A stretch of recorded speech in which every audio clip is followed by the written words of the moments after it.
தமிழரசு எனும் தமிழர் வரலாற்று கட்சியை தன்னுடைய ஆதரவாளர்களை கொண்டு சிதைப்பதற்கான காரணம். எக்ஸாம்பிள், தலைவர் தெரிவு குழப்பல் கேஸ், இபிடிபி கூட்டு, ஸ்ரீதரனை கலைப்பதற்கான முழு முயற்சி, தன்னை வெள்ளையடித்தல், தனது ஆதரவாக இருந்த ஒரு பொருத்தமற்ற கூட்டங்களை உள்ளூராட்சியில் தலைமை பொறுப்பு, இப்படி பல. இபிடிபியோட கூட்டுன்னா என்ன கூட்டு? இராணுவத்துக்கு சார்பாக செயற்படுறவர்களை கட்சி தலைமை பதவியிலிருந்து நாங்கள் நீக்கிறோம். அந்த நேரத்தில் நான் ஏற்றுக்கொண்டான் தலைவராக. ஆனால் இந்த சம்பவங்களுக்கு பிறகு கட்சி அப்படியானவர்கிட்ட கையில் தலைவருக்கு கொடுக்குறதுக்கு நான் தயாரில்லை. ஏன் தயாரில்லை? இராணுவத்துக்கு சார்பாக செயற்பட்டு கொண்டிருக்கிறவர்கள்ட்ட கையில் நான் கட்சி தலைமை கொடுக்குறதுக்கு இப்போ நான் தயாரி. தமிழரசு கட்சியில் நீங்கள் மேற்கொள்ளும் நடவடிக்கைகள், மாற்றங்கள் தமிழ் மக்கள் நலன் சார்ந்ததா, தனிநபர் நலன் சார்ந்ததா? ஒருவர் தனியாக இந்த தீர்மானங்கள் எல்லாத்தையும் எடுக்கிறார் என்று நம்புகிறவர் ஒருவர் தான் இந்த கேள்வியை கேட்டிருக்கிறார் போல தெரியுது. உங்களுடைய பார்வையில் தமிழருக்கு நடந்த கொடுமைக்கான தீர்வு எப்போ கிடைக்கும்? எத்தனை வருடம் எம்மினத்தினை எம்மினம் ஆளும் காலம் வரும்? அரசியல் தீர்வு எப்போது கிடைக்கும்?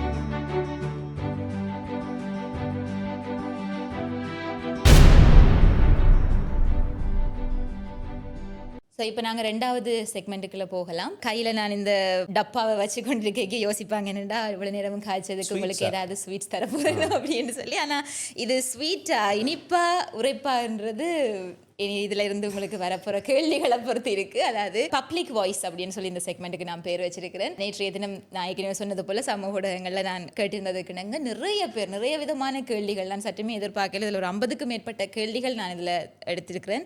ஸோ இதில் ஒரு முடிந்தளவு ஒரு 10 கேள்விகளுக்கு பதிலளிக்கலாம் என்று நினைக்கின்றேன். இதில் தெரிவு செய்யப்பட்ட கேள்விகள் இல்லை, எல்லாமே நான் எழுதி மடித்து போட்டிருக்கு. ஸோ நீங்கள் ரெண்டமாக எடுக்க போகிறீங்க. இதில் இது இனிப்பா, இது நீங்கள் கேட்ட மாதிரி ஸ்வீட்டான்னு சொல்லி கேட்டுட்டீங்க. ஸோ இது ஸ்வீட்டா உரைப்பான்றத கேள்விகளை பொறுத்து பார்க்கலாம். நீங்கள் தான் தெரிவு செய்யணும். இதை தான் சொல்கிறது, சொந்த காசுலேயே சூனியம் வைக்கிறதுன்றது உண்மை. ஸோ முதலாவது கேள்வி,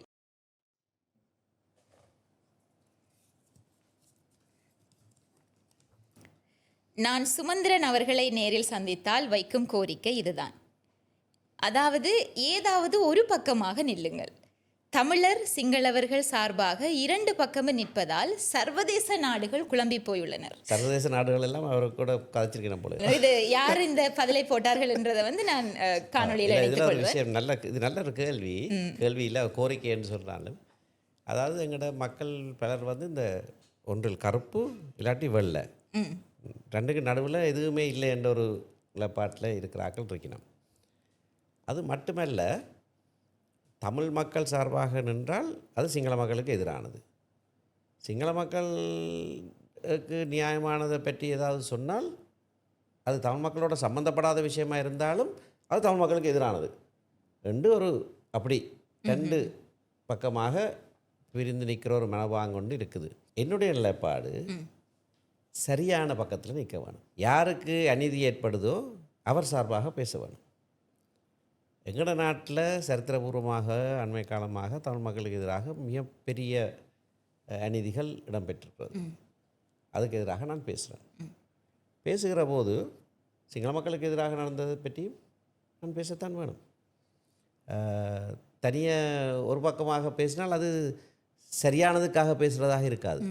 சர்வதேச சமூகம் அதால் குழப்பம் அடைகிறதில்லை. ஒரே பக்கத்துக்காக சரியோ பிள்ளையோ ஒரு பக்கத்துக்காக பேசுகிறத வச்சு தானே அவர்கள் குழப்பம் அடைய வேணும். சரிதானே? அப்போ இந்த தமிழில் கொலோக்கியலாக சொல்லுவாங்களே, உங்களுக்கு வந்தால் ரத்தம் எங்களுக்கு வந்தால் தக்காளி சட்னி என்று, அப்படி இருக்கையில் அது அவனுக்கு வந்தாலும் ரத்தம் தான், அதை நாங்கள் ஏற்றுக்கொள்ளத்தான் வேணும்.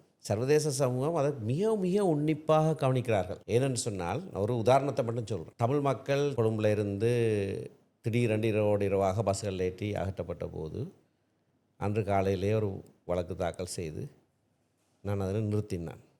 2007ஆம் ஆண்டு. இது இன சுத்திகரிப்பு என்று சொல்லி அது பெரிய ஒரு விஷயமாக எல்லாத்துலேயும் வந்தது. பிறகு அன்றைக்கு பிரதம மந்திரியாக இருந்த ரத்னஸ்ரீ விக்ரமநாயக பாராளுமன்றத்தில் மன்னிப்பும் கேட்டவர். நீதிமன்றம் உடனடியாக பத்திரிகை செய்தியை பார்த்தே இடைக்கால உத்தரவு கொடுத்து அந்த பஸ்கள் வவுனியாக போகிறதுக்கு முதலே நிப்பாட்டி திருப்பி அனுப்பப்பட்டது. எல்லோரும் திருப்பி கொண்டு வரப்பட்டது. அது ஒரு பெரிய ஒரு வழக்கு. அன்றைக்கு பின்னேரம் பிபிசி கொழும்பில் இருக்கிற ஒரு அலுவலகத்தில் என்ன நேர்காணல் காட்ட வேணுமென்னு சொல்லி கூப்பிட்டு என்கிட்ட இன்டர்வியூ பண்ணுவார். அப்போ அதை பற்றி கேட்டு போட்டு திடீரென்று கடைசி கேள்வி கேட்டார்கள். 90ஆம் ஆண்டு முஸ்லீம் மக்கள் வடக்கிலிருந்து வெளியேற்றப்பட்ட போது நீங்கள் அதுக்கு எதிராக ஏதாவது செய்தீங்களா? நல்ல காலம் 90ஆம் ஆண்டு நான் சட்டத்தரணியாக இருக்கேன். நான் சொன்னேன் 91ஆம் ஆண்டு தான் நான் சட்டத்தரணியாக சத்தியப்பிரமாணம் செய்தேன் நான். ஆனால் அதுக்கு பிறகு அவர்கள் புத்தளத்தில் இருக்கிற போது அவர்கள் சார்பாக பல விடயங்களில் மனித உரிமை ஆணைக்குழுவுக்கு முன்பாக அவருடைய பிள்ளைகள் அங்கே பாடசாலையில் அனுமதி பெறுவது அப்படி பல விஷயங்கள் இருக்குது. அது சார்பாக பல விஷயங்கள் கம்யூனிட்டி ட்ரஸ்ட் பண்ணணுன்றது அவர்கள் சார்பாக நான் ஆஜராகி அவர்களுக்காகவும் நான் செயற்பட்டிருக்கிறேன் என்று சொல்லக்கூடியதாக இருந்தது.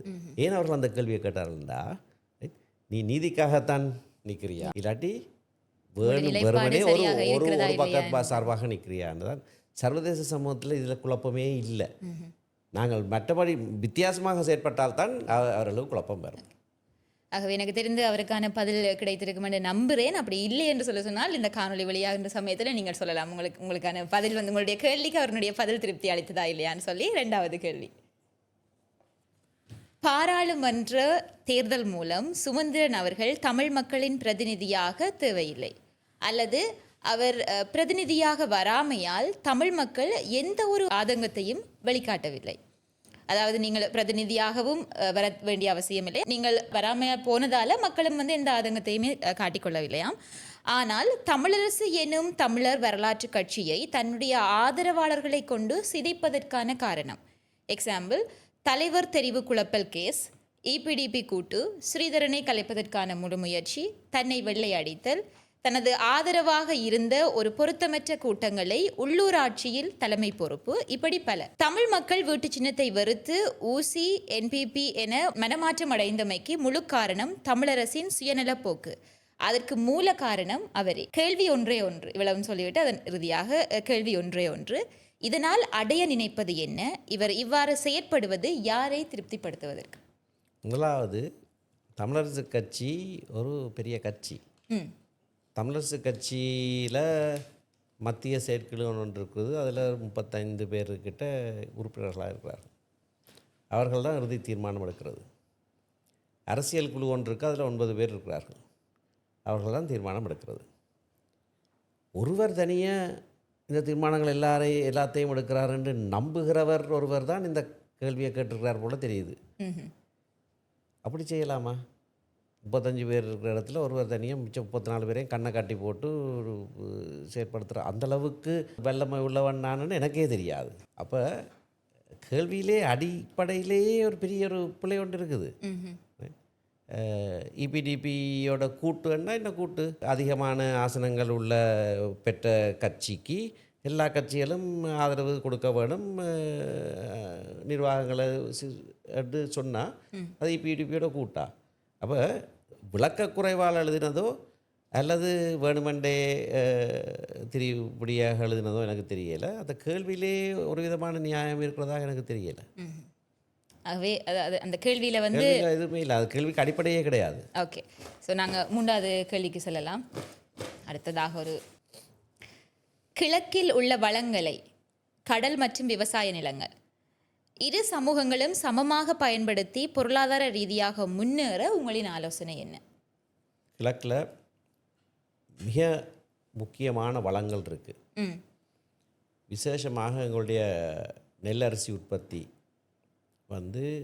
நாட்டிலேயே அதிகூடிய உற்பத்தி கிழக்கிலே தான் வருது. அடுத்து கிழக்கு கடலோரம் அவ்வளோ நீளத்துக்கு இருக்கிறது. அப்படின்னால கடல் வளத்தை பெறுறதுக்கான வசதியும் இருக்குது. கலப்பு என்று சொல்கிற பகுதிகள் நிறைய இருக்குது. அப்போ அதில் இருந்து நிறைய வளங்கள் இருக்குது. இல்மனைட் போன்ற விடயங்களும் இருக்குது. ஏற்கனவே புல்மோட்டையில் இல்மனைட் ஃபேக்ட்ரி ஒன்று இருந்தது. இப்போவும் அது சம்பந்தமாக அதில் சில எதிர்ப்புகளும் இருக்குது. ஆனால் வளம் நிறைந்த ஒரு பிரதேசம் என்றது சரியான ஒரு அனுமானம். அதை சரியான முறையில் உபயோகிக்கிறது. அது கிழக்குக்கு மட்டுமல்ல, இந்த நாட்டில் இருக்கிற எல்லா வளம் மிகுந்த பகுதிகளையும் கூட சரியான விதத்தில் முகாமைத்துவப்படுத்தி செய்கிறதுல நாடு தவறி இருக்குது. அப்போ கிழக்கில் இருக்கிற இந்த வளங்களை நாங்கள் அடுத்த கட்டத்துக்கு கொண்டு போகிறது, அதாவது ஒரு விஞ்ஞான ரீதியாக இதனை வளப்படுத்தி, இப்போ இந்தியாவில் சில மாநிலங்களில் இப்படியாக விவசாயம் தொழில்நுட்பம் ரீதியாக மிகவும் விருத்தியடைந்த ஒரு செயற்பாட்டினூடாக அவர்கள் வளர்ந்திருக்கிறார்கள். கால்நடை கிழக்கு மாகாணத்தில் ஏராளமாக இருக்கு. அந்த நாங்கள் மயிலத்தமடு சம்பந்தமாக பார்க்குற வழக்குகளில் நான் பார்த்தேன் 4000 மாடுகள். அதுலேயும் பால் உற்பத்தியில் மிகவும் கூடுதலான வருவாயை ஏற்றுக் கொடுப்பது கிழக்கு மாகாணம். அதுக்கான திட்டம் என்னவென்ற இடத்துல கேட்டால் இடத்துல இப்போ சொல்கிறதுக்கு ஒரு திட்டம் இல்லை, நாங்கள் வகுத்து கொண்ட திட்டம் ஒன்று இல்லை.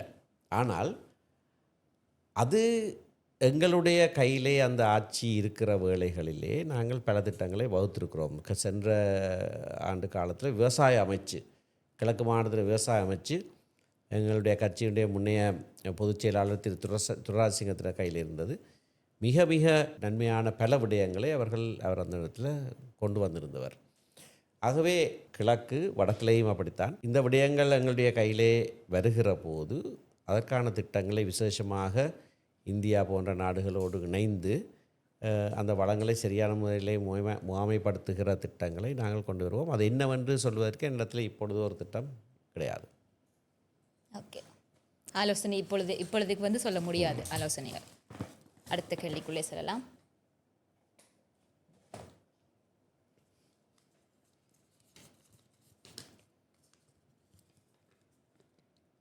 வடக்கு கிழக்கு மாகாணங்களில் தமிழ் மற்றும் முஸ்லிம் மக்கள் நீண்ட காலமாக இணைந்து வாழ்கின்றனர்.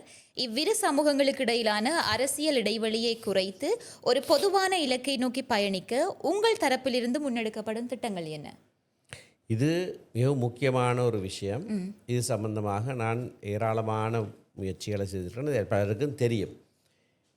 இந்த முயற்சிகளை செய்கிறதாலேயும் சில தமிழ் தரப்புகளுடைய விமர்சனத்துக்கு நான் ஆளாகியிருக்கிறேன். ஆனால் தமிழ் பேசுகிற சமூகங்களாகத்தான் நாங்கள் சேர்ந்து முன்னேற முடியும் என்பதில் எனக்கு எந்த விதமான மாற்று கருத்தும் கிடையாது. இந்த மொழிசார் மாநிலங்கள் என்று இந்தியாவிலே மாநிலங்கள் பிரிக்கப்பட்டதுக்கு அடிப்படை மொழிசார் மாநிலங்கள், லிங்குவிஸ்டிக் ஸ்டேட்ஸ். அதனால்தான் இந்தியாவிலே வளர்ச்சி இருக்கிறது என்று சொன்னால், ஒரு மொழி அடிப்படையானது, உணர்வுகளை வெளிப்படுத்துகிறது, அடிப்படையான ஒரு விஷயம், மிகவும் பலமானது. ஆகவே அந்த அடிப்படையிலே தான் நாங்களும் வடக்கும் கிழக்கும் இணைந்ததாக இருக்க வேண்டும், ஒரு மொழிசார் மாநிலமாக அது இருக்க வேண்டும் என்று நாங்கள் சொல்லுகிறோம். அதிலே முஸ்லீம் மக்கள் ஒரு பெரிய பங்கை வகிக்கிறார்கள். கிழக்கு மாகாணத்திலே எங்களுக்கு நிகராக இருக்கிறார்கள். வடக்கிலே ஒரு சிறிய எண்ணிக்கையாக இருந்தாலும் கிழக்கிலே புட்டுந்தங்கா பூம்போலன்னு சொல்கிற போல் ஒரு கிராமத்துக்கு அடுத்த கிராமம் மாறி மாறி மாறி மாறி இருக்கிற ஒரு சூழ்நிலையும் இருக்கிறது. ஆகவே கடந்த சில தசாப்தங்களாக இந்த உறவுகளில் பெரிய விரிசல் ஏற்பட்டிருக்கு. ஆனால் இனி வர்ற காலத்தில் அந்த விரிசல்கள் இல்லாமல் பண்ணுறது மிகவும் முக்கியமான ஒரு விஷயம். விரிசல்கள் ஏற்படுற போது என்ன நடக்கிறதுன்னு சொன்னால், பரஸ்பரம் ஒரு நம்பிக்கையினம் ஏற்படும், சந்தேகங்கள் ஏற்படும். அது தவிர்க்க முடியாது. அப்போ தமிழ் சமூகம் ஏதாவது ஒன்று செய்தால் உடனே முஸ்லீம் சமூகத்துக்கு ஒரு சந்தேகம் வந்துடும், இது எங்களுக்கு தான் தாகும். முஸ்லீம் சமூகம் ஏதாவது செய்தால் தமிழ் சமூகம் உடனே சந்தேகிக்கும். அந்த சந்தேகங்களை அகற்றுறதுக்கான நடவடிக்கைகள் பல நாங்கள் செய்திருக்கிறோம்.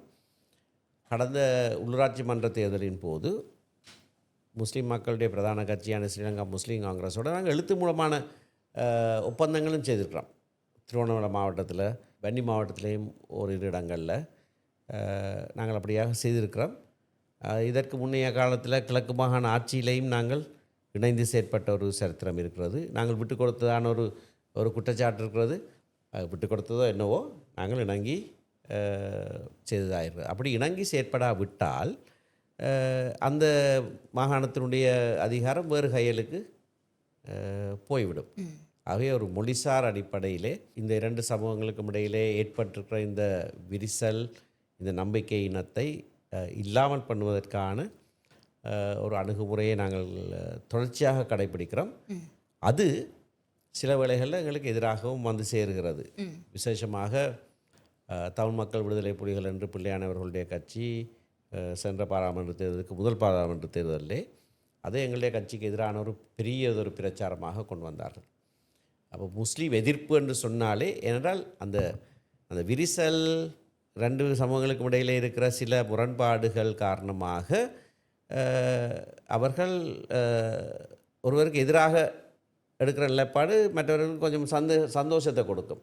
இப்போ அப்படியான விஷயத்தை தூண்டிவிட்டு முஸ்லீம் எதிர்ப்பை கொண்டு வந்து தமிழ் மக்களுடைய வாக்குகளை பெறலாம் என்று ஒரு தடவை அவர்கள் அதில் வெற்றி பெற்றார்கள். ஆனால் ஒரு தூர நோக்கோடு பார்க்குற போது நாங்கள் அப்படியான அந்த உடனடி நன்மைகளை கைவிட்டு விசேஷமாக இலங்கை தமிழரசு கட்சி அதில் மிக மிக கவனமாக இருக்குது. எங்களுடைய கட்சி யாப்பிலேயே நாங்கள் சொல்லிடுறோம், ஒரு அழகு பற்றி சொல்லுகிற போது தமிழ் அரசும் சமஷ்டி ரீதியான தமிழ் அரசும் முஸ்லீம் அரசும் நிறுவப்பட வேண்டும் என்று. ஆகவே அழகுகளை பற்றி நாங்கள் பேசுகிறது போது கூட அதிலே பல விட்டு கொடுப்புகள் சில மாற்றங்களை செய்து நாங்கள் முன்னேற வேண்டும் என்பதிலே நாங்கள் தெளிவாக இருக்கிறோம். ஓகே, ஸோ இந்த மாதிரியான திட்டங்கள் நீங்கள் எப்பொழுதும் முன்னெடுக்க வேண்டுமாகவே இருக்கிறது. இருக்கிறீர்கள். ஏற்கனவே எழுத்து மூலமான இணக்கப்பாடுகளும் திரு அஷ்ரஃப் காலத்திலே இருந்து தமிழர் விடுதலை கூட்டணிக்கும் மௌரூம் அஷ்ரஃப் அவர்களுக்கும் இடையிலே இணக்கப்பாடுகள் இருக்கின்றன. அதை ஸ்ரீலங்கா முஸ்லீம் காங்கிரஸ் இப்பொழுதும் தாங்கள் இணங்குவதாக சொல்லியிருக்கிறார்கள். அடிப்படையை கூட சொல்லிவிடுறேனே, வடகிழக்கு இணைப்பு சம்பந்தமான இருக்கிற பிரச்சனையில் ஸ்ரீலங்கா முஸ்லீம் காங்கிரஸ் சொல்லுகிற ஒரு விஷயம், வடக்கிலேயும் கிழக்கிலேயும் வாழுகிற தமிழ் மக்கள் தாங்கள் ஒரு அரசியல் அழகாக இருக்க வேண்டும் என்பது அவர்களுடைய அடிப்படை அபிலாஷையாக இருந்தால் நாங்கள் முஸ்லீம் மக்கள் அதுக்கு தடையாக இருக்க மாட்டோம். ஆனால் அதன் அடிப்படையிலே வடக்கு மாகாணமும் கிழக்கு மாகாணமும் இணைவதாக இருந்தால் சில நிபந்தனைகளின் அடிப்படையிலே அது செய்யப்பட வேண்டும். இதுதான் அவர்கள் நிலைப்பாடு, நல்ல நிலைப்பாடு. அந்த நிபந்தனைகள் என்ன என்பதை பற்றியும் விரிவாக ஆராயப்பட்டு சில இணக்கப்பாடுகள் இருக்கின்றன. ஆகவே இது மிக முக்கியமான ஒரு விடயம். நாங்கள் அடுத்த கேள்விக்குள்ளே இப்போ நாங்கள் செல்லலாம். சின்ன பார்த்தா இருக்கிறேன். கடுகு சிறிதான் அலங்காரம் பெரிதும் ஒரு கேள்வி வந்தால், காலம் கடந்து முன்னாள் போராளிகளை தேடுவதன் நோக்கும் ஏதும் சுயநல அரசியல் லாபமா? நாங்கள் தேடி போக இல்லை. என்னுடைய நிலைப்பாடு ஆரம்பத்தில் இருந்தே என்ன என்பதை நான் தெளிவாக சொல்லியிருக்கிறேன். இப்பொழுதும் நடைபெறுகிற கூட்டங்கள் அனைத்தும் அவர்களாக எங்களிடத்திலே வந்து நாங்கள் தமிழரசு கட்சியை பலப்படுத்த போகிறோம்னு சொல்லி அவர்களாக ஒழுங்கு செய்கிற கூட்டங்கள். ஆகையினாலே சுயநல நோக்கோ வேறு எந்த நோக்கமும் கிடையாது. உங்களுடைய அரசியல் நோக்கங்களுக்காக செய்யவே இல்லை. அவர்கள் கட்சியில் எந்த அரசியல் கட்சியும் யாராவது வந்து உங்களோட கட்சியில் சேர போகிறோண்டா இல்லை வேண்டாம் போகணும் துரத்துற அரசியல் கட்சி யாருக்காவது தெரியுமா? இல்லை. அப்போ இவர்கள் வருகிறார்கள், அவர்கள் ஆராய்ந்து எங்களுடைய கட்சியை தெரிவு செய்து சேர வேண்டும் என்று வருகிறார்கள். நாங்கள் அதுக்கு நிச்சயமாக இடம் கொடுப்போம். நிச்சயமாக. நன்றி. அடுத்த கேள்வி.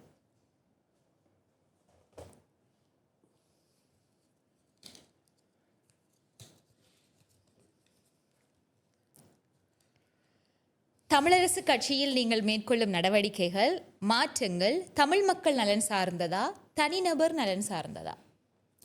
தமிழ் மக்கள் நலன் சார்ந்தது, கட்சி நலன் சார்ந்தது, எந்த தனிநபர் நலன் சார்ந்ததும் கிடையாது.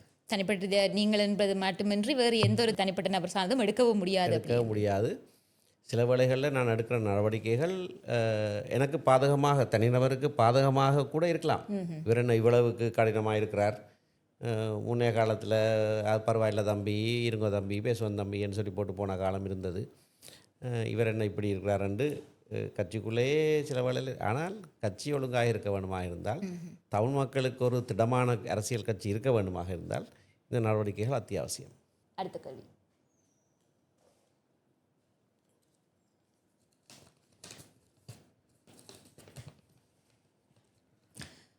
போருக்கு பிந்தைய இலங்கையில் தமிழ் அரசியல் பல மாற்றங்களை சந்தித்து வருகின்றது. கடந்த தசாப்தங்களில் தமிழ் தேசிய கூட்டமைப்பு பாராளுமன்றத்தில் வலுவான குரலாக இருந்தது. ஆனால் தற்போதைய அரசியல் சூழலிலும் புதிய தலைமுறையினரின் எதிர்பார்ப்புகளுக்கு மத்தியிலும் தமிழ் மக்களின் அரசியல் பிரதிநிதித்துவம் எந்தெந்த முக்கிய சவால்களை எதிர்கொள்கின்றது? இந்த சூழலில் எதிர்வரும் காலத்தில் தமிழ் அரசியல் மீண்டும் வலுவடைய வேண்டுமெனில் உங்கள் கட்சி உள்ளிட்ட தமிழ் அரசியல் கட்சிகள் எந்தெந்த உத்திகளை பின்பற்ற வேண்டும் என்று நினைக்கின்றீர்கள்? தற்போது ஏற்பட்டிருக்கிற பின்னடைவு என்று சொல்வதாக இருந்தால் அது வேறொரு காரணத்தினால் ஏற்பட்டது. அதாவது அனுர அலை என்கின்ற ஒரு விடயத்தால் ஏற்பட்டது. அதை தவிர ஒரு வலு குறைந்த ஒரு சூழ்நிலை வேறு எந்த காரணத்தினாலேயும் ஏற்படவில்லை. ஆனால் அப்படின்னு பார்த்தால் அனுர அலை என்பது தமிழ் மக்களுக்கு தமிழ் கட்சிகள் மீதான தேர்வையும் தாண்டி அந்த அனுர அலை அவ்வளவு பாதிப்பினை ஏற்படுத்தியதா மக்கள் மத்தியிலே? அப்படி அனுர அலை ஏற்பட்டிருந்தாலும் கூட மக்கள் அதனை தேர்வு செய்யறதுக்கு காரணம் என்ன? மக்கள் ஒரு விடயம் தெரிவு செய்கின்றார்கள் இல்லையா? இதனை தாண்டி அங்கே செல்கின்றார்கள் என்றால் ஏதோ ஒரு விடயம் இங்கே குறைகின்றது என்று எடுத்துக்கொள்ளலாமா? ஒரு விஷயம் தெரிய வேண்டும் என்னவென்று சொன்னால், பாரம்பரிய அரசியல் கட்சிகளில் புதிய தலைமுறையினருக்கு ஒரு செழிப்பொண்டு ஏற்பட்டிருக்கு. அது உண்மையான விஷயம். அது அறகலையிலேயும் நாங்கள் பார்த்தோம். ஆனால் இதை மாற்ற முடியுமா, இதை எப்படி மாற்றுவது, மாற்ற முடியாது என்கின்ற ஒரு எண்ணப்பாடு இருந்தது. விசேஷமாக தமிழ் பிரதேசங்களில் அனுர வெல்லுவார் என்ற நம்பிக்கையே இருக்கையில் எங்களுடைய அரசியல் கட்சி கூட்டங்களில் கூட நான் பல தடவைகளில் சொன்னேன், பிரதானமான போட்டி சஜித்துக்கும் அனுராவுக்கும் தான் சொன்னால் அதை கூட ஒருவரும் ஏற்றுக்கொள்ள இல்லை ரணிலுக்கும் சஜித்துக்கும் தான் போட்டின்னு நினச்சி கொண்டிருந்தவர்கள் தான் கூடுதலாக இருந்தவர்கள். அப்போ ஜனாதிபதி தேர்தலில் வாக்களிக்கல அவருக்கு வரும் 42% தான் வாக்கு கிடைச்சது. வடக்கு கிழக்கில் சகல மாவட்டங்களையும் சஜித் தான் வெற்றி பெற்றவர். எங்கள்கிட்ட கட்சி மட்டும்தான் அவருக்கு ஆதரவும் கொடுத்தது, தமிழ் கட்சி. வேறொரு தமிழ் கட்சியும் சஜித்துக்கு ஆதரவு கொடுக்கவும் இல்லை. அப்போ அது வரைக்கும் மக்களோட வந்தது. ஆனால் திடீரென்று இவர் வென்ற உடனே நினைக்க முடியாத, அவர்கள் நினைத்திருக்காத வண்ணமாக இவர் வென்று விட்டார்.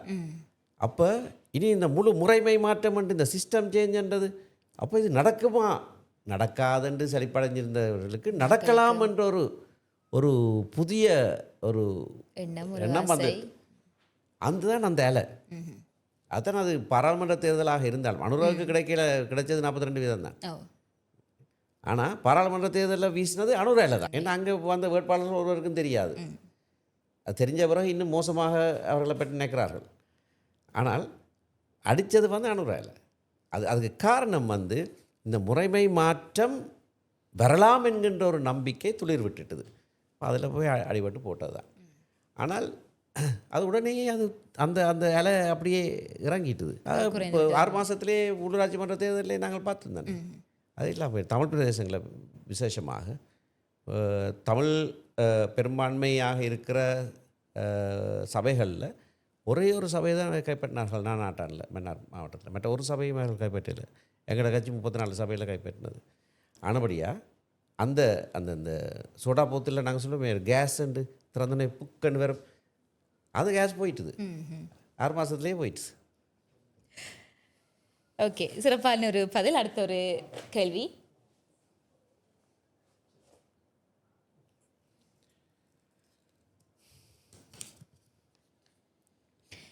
தேர்தல் அரசியலை விட்டு தமிழர் தேர்வுக்கான சட்ட ரீதியான அணுகுமுறைகளை சர்வதேச ரீதியில் முன்வைக்க வேண்டும். தமிழரசு கட்சியை ஏன் ஒன்றுபட்ட கட்சியாக கொண்டு செல்ல முடியவில்லை? ஏன் நிரந்தரமான தலைவர் செயலாளர் நியமனம் வழங்கவில்லை? தமிழரசு கட்சி ஒன்றுபட்ட கட்சியாக தான் இருக்குது. தமிழரசு கட்சி 3-4 கட்சியாக இல்லை, ஒரே கட்சியாக தான் இருக்குது. ஒருவேளை உள்ளுக்கு இருக்கின்ற எல்லா ஜனநாயக கட்சிகள்லேயும் அது இருக்கத்தான் வேணும். இல்லாவிட்டால் அங்கே ஜனநாயகம் இல்லை. இல்லாட்டி அங்கே கட்சிக்குள்ளே சர்வாதிகாரம் தான் இருக்கும். கட்சிக்குள்ளே மாறுபட்ட கருத்து இருக்கிறது தான் கட்சிக்கு நல்லது. நிலையான தலைவர் செயலாளர் அடுத்த மாநாட்டோட வர வேணும். ஆனால் மாநாடு வைக்க முடியாமல் இருக்கிற காரணம் பொதுச்சபையை கூட்ட முடியாமல் நீதிமன்ற உத்தரவு ஒன்று இருக்கிறது. அது தீர்க்கப்பட்ட உடனே நிலையான தலைவர் செயலாளர் நியமிக்கப்படுவார்கள். செயலாளர் நிலையான செயலாளர் தான். இன்றைக்கு பதிவில் தேர்தல் அலுவலகத்தில் எடுத்து பார்த்தீங்கன்னு சொன்னால் அதில் செயலாளர் என்னுடைய பேர் தான் இருக்குது. தலைவர் தான் பதில் தலைவர் என்று போடப்பட்டிருக்கு. அதுக்கும் வேறு காரணங்கள் இருக்குது. அவரும் உண்மையாக பதில் தலைவர் இல்லை. ஒருவருக்கு பதிலாக இன்னொருவர் தலைவராக நியமிக்கப்பட்டால் அவர் தலைவர். பதிலாக நியமிக்கப்பட்டவர் என்ற காரணத்துக்காக அவர் பதில் தலைவர் அல்ல. அப்படினால கட்சி யாப்பின்படி சரியாகத்தான் செயற்பட்டு சரியான முறையில் ஒரு தலைவர் ஒரு செயலாளர் இருக்கிறார்கள்.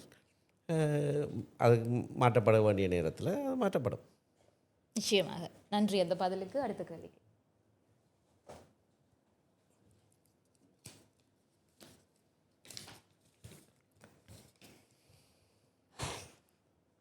முக்கியமான ஒரு கேள்வி.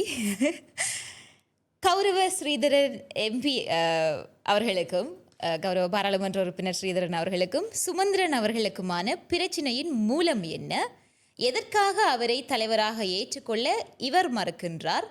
பதவிக்காக ஏன் தமிழரின் அரசியல் எதிர்காலம், தமிழரசு கட்சியின் எதிர்காலம் என்பவற்றை இருவரும் சிதைக்கின்றீர்கள்? இந்த பிரச்சனைகளுக்கெல்லாம் முடிவு காண்பதாயின் திரு சுமந்திரன் அவர்கள் எதை எதிர்பார்க்கின்றார்? ஸ்ரீதரனை நான் தலைவராக ஏற்காமல் விட இல்லை. தவறான ஒரு தேர்தலாக இருந்தாலும் கூட நானும் அதில் ஈடுபட்ட தேர்தல் என்ற காரணத்துக்காக அவர் தலைவர் என்பதை நான் வெளிப்படையாக ஏற்றுக்கொண்டேன். உடனடியாக தலைவர் பதவியை ஏற்றுக்கொள்ளும்படியாக அவரை வற்புறுத்தினான். மாநாடு அடுத்த நாள் நடைபெற இருந்த மாநாடு பிற்போடப்பட்டதுக்கு நான் எதிர்ப்பு தெரிவித்தேன். நான் தான் அதை அனௌன்ஸ் பண்ணி கொண்டு நான் நாளைய காலையில் 10 மணிக்கு ஸ்ரீதரன் தலைவராக பொறுப்பெடுப்பார்னு சொல்லி கொண்டிருக்க பின்னால் வந்து சொல்கிறார்கள் மாநாடு பின்போடப்பட்டு விட்டது. அடுத்த நாளே அவரை அழைத்து கொண்டு போய் திரு மாவசேனராஜா வீட்டுக்கு போய் அடுத்த சனிக்கிழமையே மாநாட்டை வைக்கும்படியாக நான் வற்புறுத்தினான். அவர்கள் 2 பேரும் அதை ஏற்றுக்கொள்ளாத போது நான் வீட்டை விட்டு வெளியேறி போனான். ஜனவரி 31 பகிரங்கமாக திரு ஸ்ரீதரனுக்கு ஒரு கடிதம் எழுதி பகிரங்கமாக அனுப்பினான்.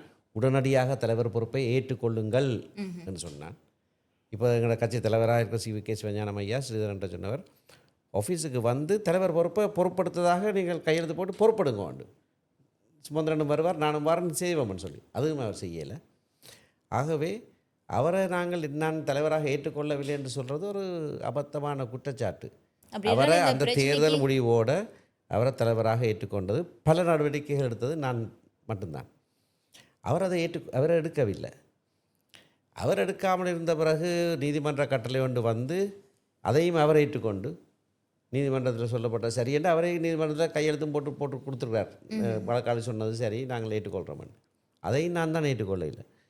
ஆனால் அதை சுமூகமாக தீர்ப்பதற்கு கட்சி எனக்கு ஒரு ஆலோசனை சொல்லி நான் மற்ற சட்டத்தரணிகளோட கதைத்து ஒரு தீர்வு திட்டத்தை முன்வைத்த போது எல்லாரும் அதை ஏற்றுக்கொண்டார்கள். ஸ்ரீதரன் ஒரு சின்ன மாற்றத்தை மட்டும் கேட்டார்.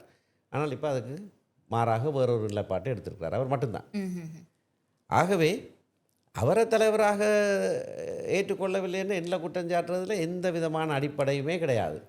அவர்கிட்ட கேட்க வேண்டிய கேள்வி, ஏன் நீ தலைவராக தெரிவு செய்யப்பட்ட உடனே ஏன் நீ அந்த தலைவர் பொறுப்பை எடுக்க மறுத்தனீங்க அவர்கிட்ட கேட்க வேண்டிய கேள்வி. இந்த பிரச்சனையின் மூலம் என்ன அப்படின்னு கேட்டால் சொல்ல வேண்டும். அதான் சொல்ல வேணும். அவர் எடுக்கவில்லை.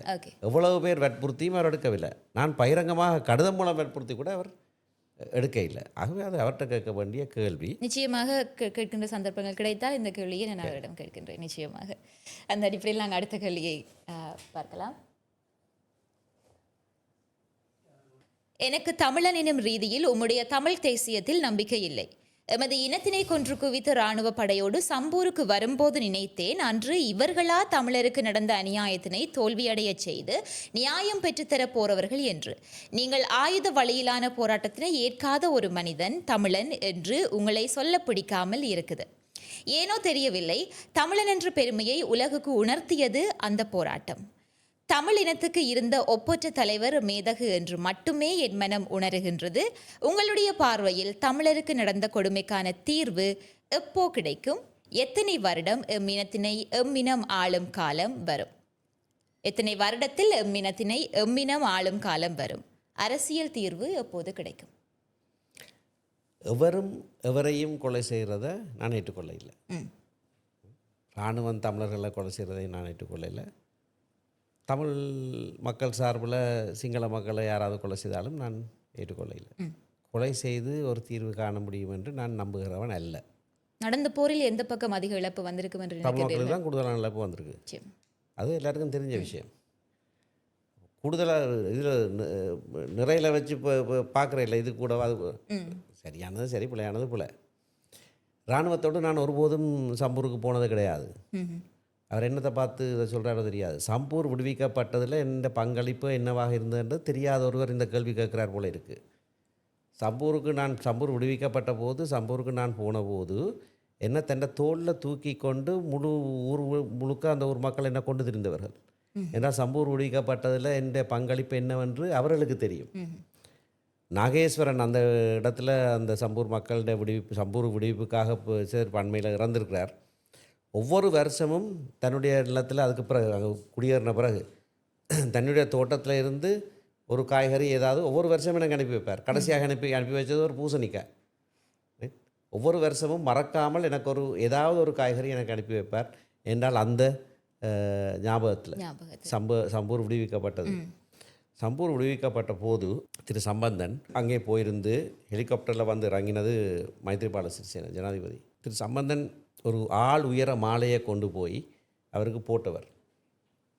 போடுறதுக்கு முதல் கிட்ட கொண்டு போயிட்டு திருப்பி அதை எடுத்து போட்டு மைத்ரிபால சிறிசேன ஜனாதிபதிக்கு சொன்னார், நான் மாலை போடுற முதலாவது சிங்கள தலைவர் நீங்கள்தான் என்று சொல்லி அவருக்கு அந்த மாலையை போட்டவர்.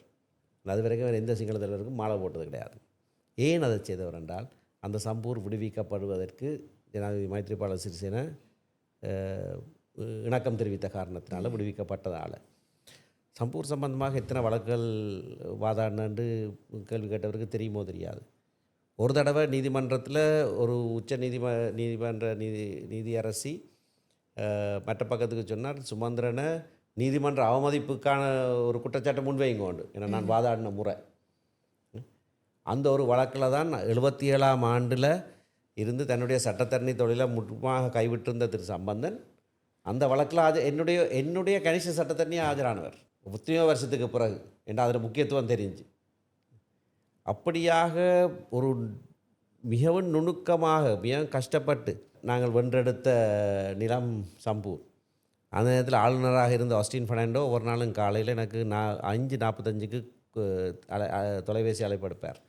சும்மா வழக்கு வெல்லுவீங்க தானே, நான் பிரசிடெண்ட்டை சொல்லிட்டேன் நீங்கள் வெல்லுவீங்கன்னு சொல்லுவார். அந்த அளவுக்கு ஏன்னா பிரசிடெண்ட் நான் சொன்ன வார்த்தையால் அவர் அந்த கையெழுத்து போட்டு அதை விடுவிச்சவர். அதுக்கு பிறகு அது சவாலுக்கு உட்படுத்தப்பட்டது. ஏனென்றால் 99 வருஷ குத்தகைக்கு ஒரு வெளிநாட்டுக்கு அந்த நிலத்தை கொடுத்து விட்டார்கள்.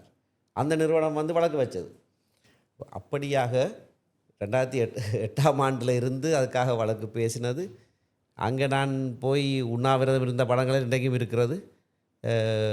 அரச உளவாளிகள் எல்லாம் நேரடியாக வந்து எங்களை படம் எடுத்து கொண்டிருக்கிறது. அதை நான் படம் எடுத்த படமும் இருக்குது. அவர்களை நேரடியாக இப்படி எடுக்கிறத நான் எடுத்த படம். சம்பந்தனம் ஐயாவின் நானும் முன் வரிசையிலேருந்து உண்ணாவிரதம் இருந்ததாங்க.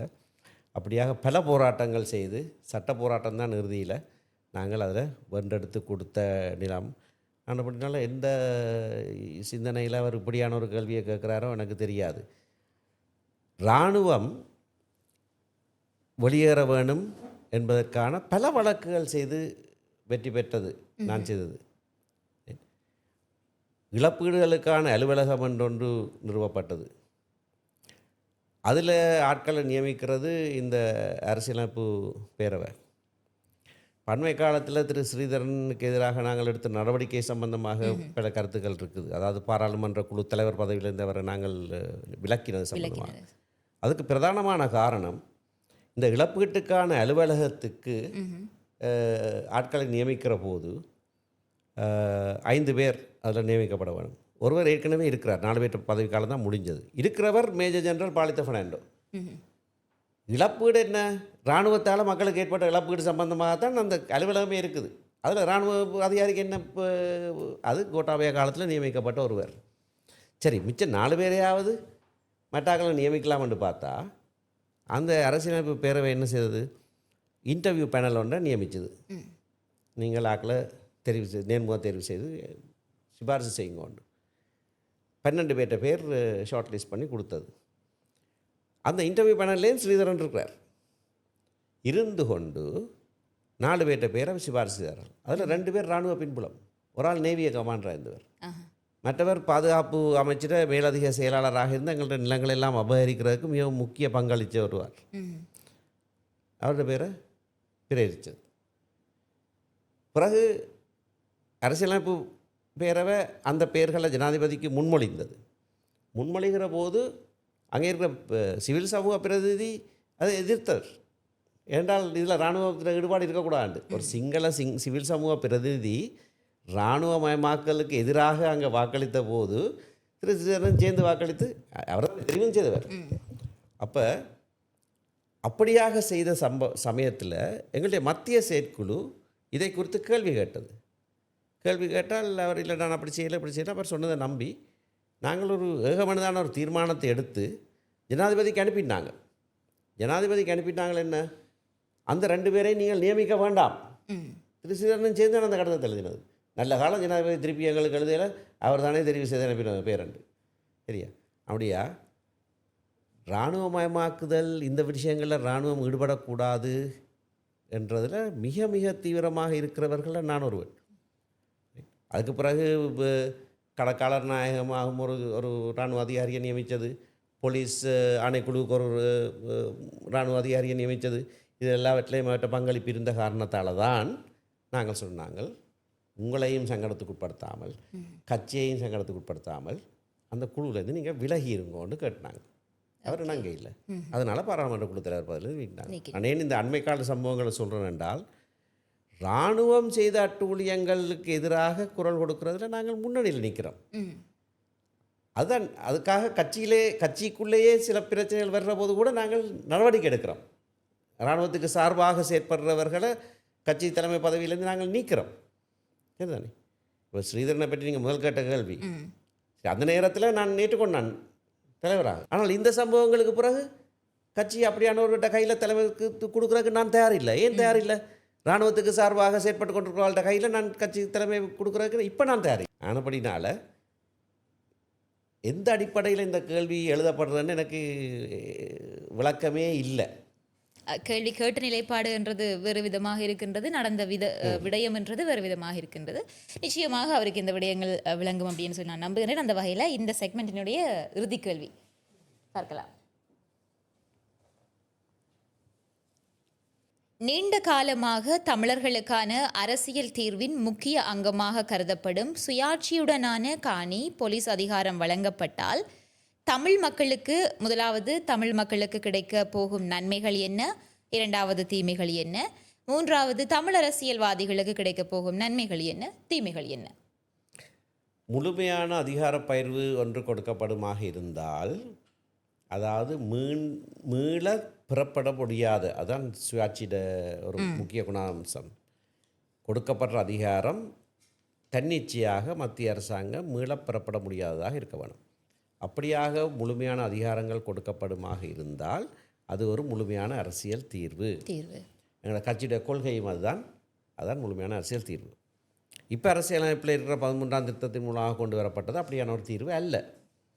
ஆனால் ஓரளவுக்கு அதிகாரங்கள் இருக்குது. ஆனால் மத்திய அரசாங்கம் மீள எடுக்கக்கூடியதாக இருக்குது. அதான் அதில் இருக்க பாரிய குறைபாடு. அப்படி வேறு குறைபாடுகளும் இருக்குது. ஆளுநர் அதிகாரங்கள் அப்படி பல விஷயங்கள் இருக்குது. ஆகவே அந்த விடயங்கள் நீக்கப்பட்டு முழுமையான சமஷ்டி அடிப்படையிலான ஒரு தீர்வு ஒன்று வருமாக இருந்தால் அதுதான் தமிழ் மக்கள் கோருகிறது. அது தமிழ் மக்களுக்கு நன்மையானது. தமிழ் அரசியல்வாதிகளுக்கு நன்மைன்னு நான் சொல்ல மாட்டேன். தமிழ் மக்கள் தெரிவு செய்து நியமிக்கிறவர்கள் தான் தமிழ் அரசியல்வாதிகள். அவர்கள் தவறுதாக இருந்தால் தமிழ் மக்கள் ஒரு ஆளை நியமிக்கலாம். அவனுடைய அது அரசியல்வாதிகளுக்கு நன்மை என்று சொல்வதற்கு எதுவுமே இல்லை. மக்களுடைய பிரதிநிதிகள் இந்த ஆட்சி அதிகாரங்களை தாங்களே கையாளக்கூடியதான ஒரு அரசியல் அமைப்பு ஒன்று உருவானால் அது நிச்சயமாக அரசியல் தீர்வாக அமையும். நிச்சயமாக. ஸோ நிறைய பதில்கள் 10 கேள்விகளுக்குமான எனக்கு தெரிந்த 10 கேள்விகள் வந்துவிட்டது நினைக்கின்றேன். ஸோ அதுக்கான பதில்களை நீங்கள் கொடுத்திருக்கின்றீர்கள். அந்த கேள்விகளை கேட்டவர்களை நான் என்னுடைய காணொலியில் இணைத்துக் கொள்வேன். அவர்களுக்கான இந்த பதில்கள் சுமந்திரன் ஐயா அவர்கள் தந்த பதில்கள் உங்களுக்கு திருப்திகரமாக அமைந்தால் நிச்சயமாக காணொலிகள் கீழே நீங்கள் பதிவிடலாம். அந்த சமயத்தில் நான் அடுத்த செக்மெண்ட்டுக்குள்ளே போகலாம். இந்த செக்மெண்ட் எப்படி என்று சொன்னால், உங்களுடைய ஏற்கனவே இருந்த காணொலிகளை நான் பார்த்து இப்பொழுது நடைபெற்ற இந்த கலந்துரையாடல்களையுமே உங்களிடம் நான் ஒரு கேள்விகள் கேட்கின்ற பொழுது அதற்கான விளக்கம் என்றது நிறைய நீண்ட ஒரு விளக்கம். அதாவது முன்னுக்கு இருந்த ஒரு கேள்வி கேட்கின்ற சமயத்திலே அதற்கான விளக்க நீங்கள் கொடுக்கின்ற சமயத்திலே சில சமயங்களில் என்ன கேள்வி கேட்டோம் என்றதை கூட மறக்க வைக்கின்ற அளவுக்கு உங்களுடைய விளக்கங்கள் இருக்கும். நிச்சயமாக அவ்வளோ ஒரு ஷார்ட் ஆன்சர்ஸ் நேற்று நிறைய ஒரு விளக்கமான கேள்விகளாக நீங்கள் தருவீர்கள். ஆனால் இப்பொழுது நான் கேட்கப் போவது என்பது rapid fire section, no escape. இதுக்கு நீங்கள் எப்படி பதில் சொல்லலாம் அப்படின்னா, எஸ் ஆர் நோ, ஆம் இல்லை என்று சொல்லலாம். இல்லை என்றால் உங்கள் மனைவியை அடிப்பதை நிறுத்தி விட்டீர்களா என்று கேட்டால் நான் ஆம் என்று சொல்றதா இல்லை என்று சொல்றதா? ஒரு வார்த்தையில் நீங்கள் பதில் சொல்லலாம். உங்களோட மனைவியை அடிப்பதை நீங்க நிறுத்தி விட்டீங்களா? நான் ஆம் சொல்றதா இல்லைன்னு சொல்றேன். நான் கேள்வியை நான் பதில் சொல்லி முடிப்பதற்கு முதல் நீங்கள் கேள்வி கேட்டி விட்டீர்கள். ஆம் அல்லது இல்லை அல்லது ஒரு வார்த்தையில் நீங்கள் பதில் சொல்லலாம். 3 ஆப்ஷன் உங்களுக்கு இருக்கு. ஆம் அல்லது இல்லை, ஒரு வார்த்தையில் பதில் சொல்லலாம். நீங்கள் கேட்ட கேள்வியை நான் திருப்பி சொல்லுவேனாக இருந்தால் உங்கள் மனைவி அடிப்பீர்களா இல்லையானால் நான் அடித்ததே இல்லை, ஒரு வார்த்தையில் சொல்லி முடிக்கலாம். ஒரு வார்த்தை ஒரு வாசனம். அவ சரி, நான் இப்போ நெகோசியேட் பண்ணிட்டேன். ஒரு வசனம் சொல்றதுக்கு பாத்தீங்களா? அதான் நெகோசியேஷன் பாத்தீங்களா? நிச்சயமாக. இப்பொழுது நான் கேட்க போகின்ற இந்த கேள்விக்கு நீங்கள் ஆம் இல்லை என்று சொல்ல முடியாது. இந்த கேள்விகளும் கூட எப்படி என்று சொன்னால் மக்களால் முன்வைக்கப்பட்ட கேள்விகளில் இருந்து நான் எடுத்த கேள்விகள் தான். இதற்கு நீங்கள் ஆம் இல்லை என்று சொல்லலாம். இல்லை என்றால் ஒரு தொகுதியை அறிவிக்கலாம். இல்லை என்று போனால் இல்லை நான் அப்படி செய்ய போவதில்லை என்றதை நீங்கள் சொல்லலாம். நீங்கள் முன்பு சொன்னீர்கள் அரசியலில் தோல்வியடைந்தால் நீங்கள் ராஜினாமா செய்வீர்கள் என்று. அதனால் நீங்கள் வீட்டுக்கு செல்லும் நேரம் எப்போது? இது கேட்கப்பட்ட கேள்வி மக்களால். இதுக்கு நீங்கள் நேரத்தை அறிவிக்கலாம். இல்லை என்றால் அரசியலில் இன்னும் தோல்வியடையவில்லை. இரண்டாவது கேள்வி, ஜனாதிபதி சட்டத்தரணியா தமிழரசு கட்சியின் பொதுச் செயலாளர் பதவியா? இதில் எந்த பதவி உங்களை பொறுத்தவரையில் தலையிடி மிக்கது? 2 பேர் தலையிடி மிக்கது இல்லை. தமிழர்களின் ஆயுத போராட்டத்தை காலம் கடந்த பின்பாக வடக்கு முதலமைச்சர் பதவிக்காகவா ஆதரிக்கின்றீர்கள்? தமிழர்களின் ஆயுத போராட்டத்தை காலம் கடந்த பின்பாக வடக்கு முதலமைச்சர் பதவிக்காகவா ஆதரிக்கின்றீர்கள்? இல்லை. தமிழ் தேசியத்தை உங்களது தேர்தல் அரசியலுக்காக பயன்படுத்துகின்றீர்களா? இல்லை. தற்போதைய அனுர தலைமையிலான அரசாங்கத்தின் ஆட்சியை ஒரு வார்த்தையில் சொன்னால் என்ன சொல்லுவீர்கள்?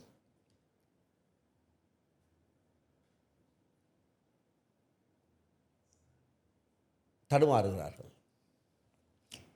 நீங்கள் எதிர்கொள்ளும் தற்போதைய இந்த விமர்சனங்கள் அல்லது புறக்கணிப்புகள் எல்லாவற்றிற்கும் அடிப்படையாக இருந்தது உங்களின் கடந்த கால செயற்பாடுகள் என்று எடுத்துக்கொள்ளலாமா? இல்லை.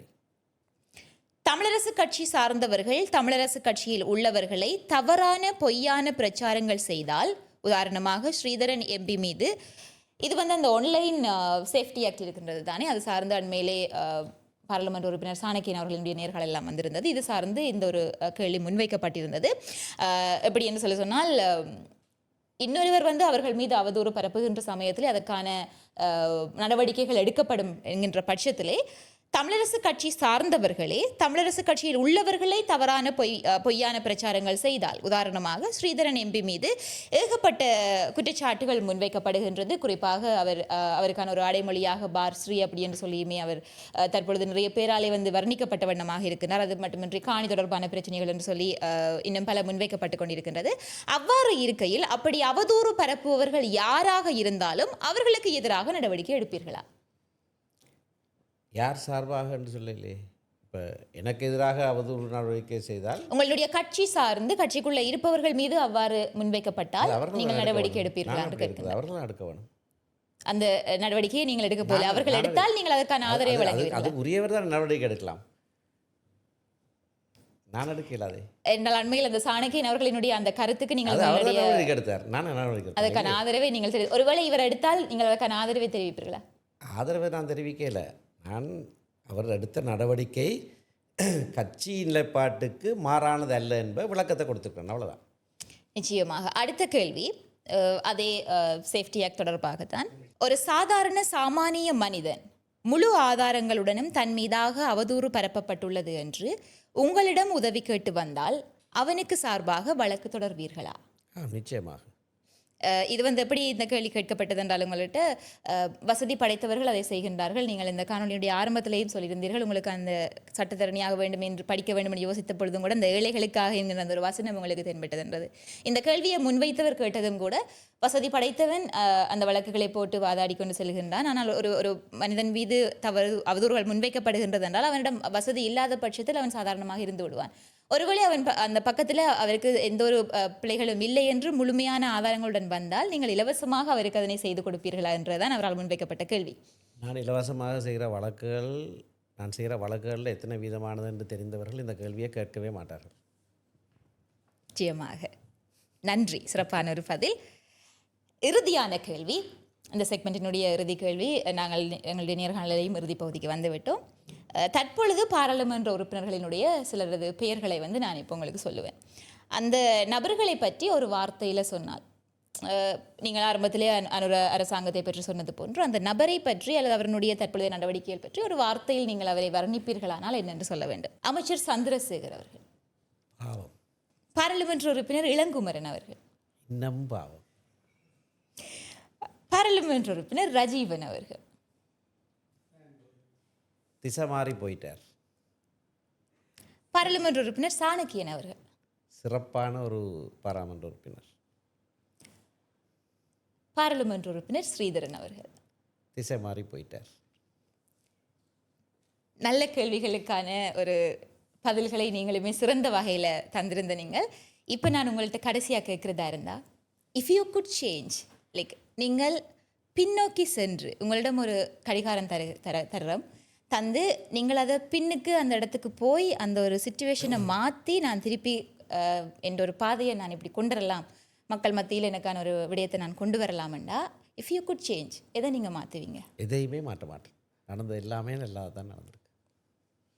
எதையுமே எந்த ஒரு சந்தர்ப்பத்தையுமே மாற்ற வேண்டிய தேவை யோசனை இல்லை.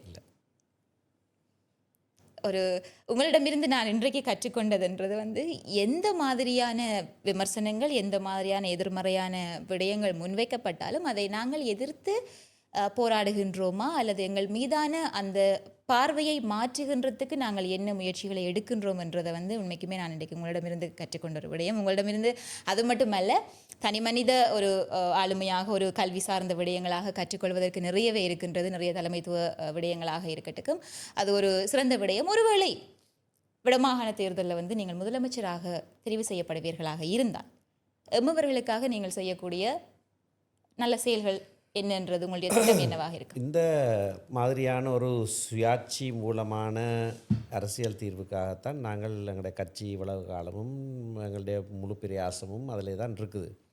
ஆகவே அதை செய்து காட்டக்கூடிய, அதனை உலகத்துக்கு நாங்கள்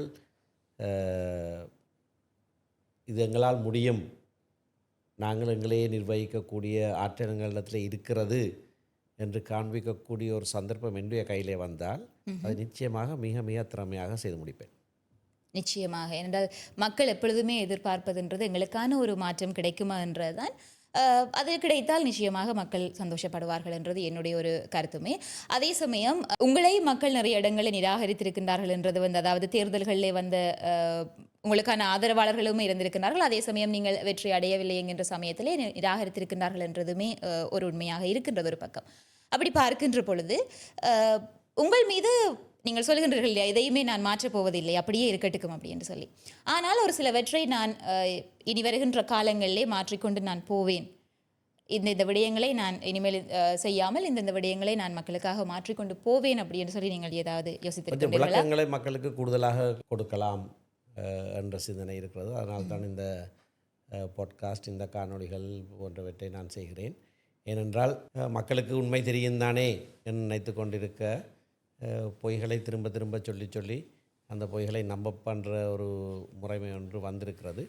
ஆகையினாலே உண்மைகளையும் திரும்ப திரும்ப சொல்ல வேண்டிய ஒரு தேவை ஏற்பட்டிருக்கிறது. அதனை நான் தொடர்ந்து செய்வேன்.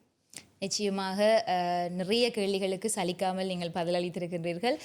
இன்றைக்கு கிட்டத்தட்ட 2.5 மணித்தியாலங்கள் கடந்து செல்கின்றது என்று நினைக்கின்றேன். இவ்வளவு நேரத்தையும் ஒதுக்கி இன்றைக்கு இந்த ஒரு நேர்காணலில் என்னுடன் நீங்கள் கலந்து நிறைய விடயங்களை பற்றி விவாதித்திருக்கின்றோம், பேசியிருக்கின்றோம். எல்லாவற்றுக்கும் சலிக்காமல் நீங்கள் பதில் சொல்லியிருக்கின்றீர்கள். முதல்ல அதுக்கு நான் மனமார்ந்த நன்றிகளை தெரிவித்துக் கொள்கின்றேன்.